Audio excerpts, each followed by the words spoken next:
Divorce हुआ नहीं है, बिना डिवोर्स के हम कैसे शादी कर सकते हैं। नमस्कार दोस्तों, मैं एडवोकेट अमित कबीर। तो दोस्तों, हमारे इनबॉक्स में, कमेंट बॉक्स में कई पति पत्नी के द्वारा, एडवोकेट्स के द्वारा एक क्वेश्चन यहाँ पर पूछा जा रहा है बार बार कि पति पत्नी के बीच में कोर्ट प्रोसीडिंग चल रही है। जैसे पत्नी के द्वारा जो दहेज उत्पीड़न के मामले 498 हुआ, 12 DV डोमेस्टिक वायलेंस एक्ट के अंतर्गत यहाँ पर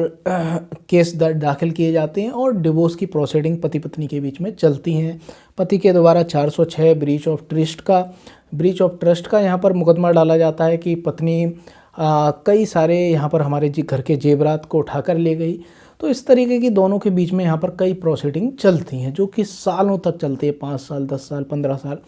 तो ऐसी लंबी यहाँ पर कोर्ट प्रोसीडिंग के दौरान, क्योंकि जो ख़ास तौर पे जो पति पत्नी आते हैं उनकी कम उम्र रहती है, 25 साल, 30 साल, 35 साल, तो उनका जीवन यहाँ पर काफ़ी बर्बाद होता है। वो नया जीवन साथी चुनना चाहते हैं और बिना डिवोर्स के वो शादी कर नहीं सकते हैं। तो वो अपने एडवोकेट से यही सवाल पूछते हैं जो हमारे कमेंट बॉक्स में पूछा कि हम क्या करें। मेरे एक दोस्त है, मैं उसके साथ शादी करना चाहती हूँ और अभी मेरा डिवोर्स नहीं हुआ है, मैं क्या करूँ। ऐसा ही पति के द्वारा सेम क्वेश्चन पूछा जाता है कि मेरी एक गर्लफ्रेंड है, उसके साथ मैं उसके साथ शादी करना चाहता हूँ, तो मैं क्या करूँ, क्योंकि अभी तो कोर्ट प्रोसीडिंग चल रही है, डिवोर्स हुआ नहीं है, बिना डिवोर्स के हम कैसे शादी कर सकते हैं। तो फ्रेंड्स, काफ़ी यहाँ पर इसके संबंध में यूट्यूब पे वीडियो भी बनाई गई जो पहले काफ़ी हद तक सही आंसर था कि आप लिव इन रिलेशनशिप में रह सकते हैं, लिव इन रिलेशनशिप में रह सकते हैं और आप 494 के अंतर्गत जो द्वितीय विवाह, सेकंड मैरिज है, जो कि एक क्राइम है 494 के अंतर्गत, आप उससे बच सकते हैं क्योंकि आपने मैरिज नहीं की है, लिव इन रिलेशनशिप में रह रहे हैं। लेकिन दोस्तों, इसके संबंध में ही यहाँ पर Punjab and Haryana high court ने क्या बोला है, क्योंकि इसका इंटेंशनल यूज़ होने लगा, लोग जानबूझ के बचने के लिए क्या करने लगे, लिव इन रिलेशनशिप में रहने लगे। जो उनका डिवोर्स नहीं हुआ है तो क्या करने लगा, पति यहाँ पर लिव इन रिलेशनशिप में रहने लगा, या पत्नी है, उसको डिवोर्स नहीं मिल पा रहा है अपने पति से, तो वो क्या कर रही है, लिव इन रिलेशनशिप में रह रही है, क्योंकि शादी नहीं कर सकती। क्योंकि शादी करेगी तो यहाँ पर जो पति है या पत्नी है, उनकी तरफ से 494 के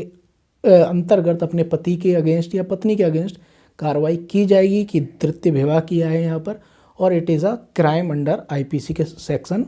494। तो friends, Punjab and Haryana high court में यहाँ पर क्या बोला, person involved in live in relationship without obtaining divorce from spouse may face bigamy charge, Punjab and Haryana high court. तो फ्रेंड्स, ये काफ़ी इसका मिसयूज हो रहा था, जो लिव इन रिलेशनशिप के बारे में बताया गया कि ये शादी तो है नहीं तो आप ऐसे रह सकते हैं, लेकिन लिव इन रिलेशनशिप का दूसरा पहलू है कि इसे मैरिज भी माना जाता है। ये भी, इसे काफ़ी मैरिज के भी राइट्स दिए गए हैं, क्योंकि इसके अंतर्गत यदि संतान पैदा हो जाती है तो उन्हें वही राइट होते हैं जो वैलिड मैरिज की संतान से जो संतान उत्पन्न होती है उन्हें जो राइट होते हैं। तो फ्रेंड्स, यहाँ पर Punjab and Haryana high court ने कहा कि इस तरीके से आप डिवोर्स लिए बिना आप लिव इन रिलेशनशिप में यहाँ पर रहते हैं तो आप पर 494 के अंतर्गत द्वितीय विवाह जो अपराध है उसके अंतर्गत आपके अगेंस्ट कार्रवाई की जा सकती है। 494 सेकंड मैरिज विदाउट डिवोर्स, यहाँ पर आपके अगेंस्ट कार्रवाई की जा सकती है। तो फ्रेंड्स, ये आपको समझ लेना है कि ऐसी कार्रवाई आपके अगेंस्ट हो सकती है। अभी पूरी तरीके से तो यहाँ पर नहीं बोला है, सेल शब्द का यूज़ नहीं किया है Punjab and Haryana high court ने,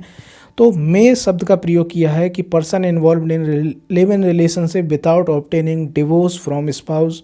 में फेस बाइगेमी चार्ज। में ये शब्द का प्रयोग हुआ है, सेल का नहीं हुआ है। सेल शब्द का यदि यूज़ हो जाता तो आप पूरी तरीके से फंस जाते यदि आप लिव इन रिलेशनशिप में रह रहे हैं बिना डिवोर्स के। तो में है तो कुछ हद तक आप यहाँ पर इसका यूज़ कर सकते हैं, जो यहाँ पर ये तरीका है घुमा फिरा के जो एडवोकेट बताते हैं उसका यूज़ कर सकते हैं, क्योंकि में शब्द का यूज़ हुआ है, लेकिन आपके अगेंस्ट कार्रवाई भी हो सकती है। और कोर्ट इसमें क्या ध्यान रखेगा, क्योंकि डिस्ट्रिक्ट लेवल की कोर्ट में यहाँ पर इस तरीके से कार्रवाई हो जाए ये मुश्किल है। तो जो पत्नी है या पति है वो पीड़ित है और वो जानता है कि मेरी पत्नी है या पति है वो लिव इन रिलेशनशिप में रह रहा है, तो वो हाई कोर्ट में जाएगा और यही रूलिंग लगाएगा पंजाब एंड हरियाणा कोर्ट की कि ये कहा है कि ऐसी कार्रवाई 494 द्वितीय विवाह के अंतर्गत इसने द्वितीय विवाह किया है विदाउट ऑब्टेनिंग डिवोर्स, तो इसे 494 आईपीसी के अंतर्गत यहाँ पर दंडित किया जाए। तो हाई कोर्ट यहाँ पर परमिशन दे सकती है और आप फंस सकते हैं। तो हाई कोर्ट क्या देखेगी, आपका इंटेंशन देखेगी कि आपने कानून के साथ खेल करने के लिए, कि आपकी जो इंटेंशन थी वो गलत थी। आप 494 के अपराध से बचना चाहते थे, इसीलिए आपने दूसरा तरीका अपनाया लिव इन रिलेशनशिप का, कि इस तरीके से मैं मैरिज तो नहीं लगेगी, मैरिज होने के बाद भी क्या है, एक लिव इन रिलेशनशिप है, क्योंकि हम फेरे नहीं लेंगे, जो शादी के कर्मकांड है वो नहीं करेंगे, और इस तरीके से हम रहेंगे लिव इन रिलेशनशिप में, हम बच जाएंगे।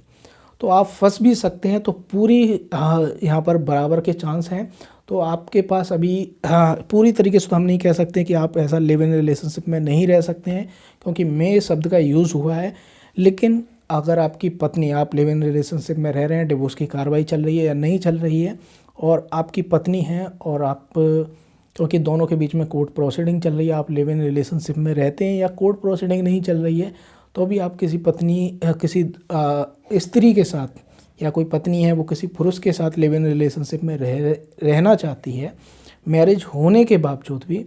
तो ये याद रखना है कि आपके अगेंस्ट कार्रवाई हो सकती है। और ये कार्रवाई जो होगी वो हाई कोर्ट से ही मुख्यतः होगी, क्योंकि अभी इसमें मे शब्द का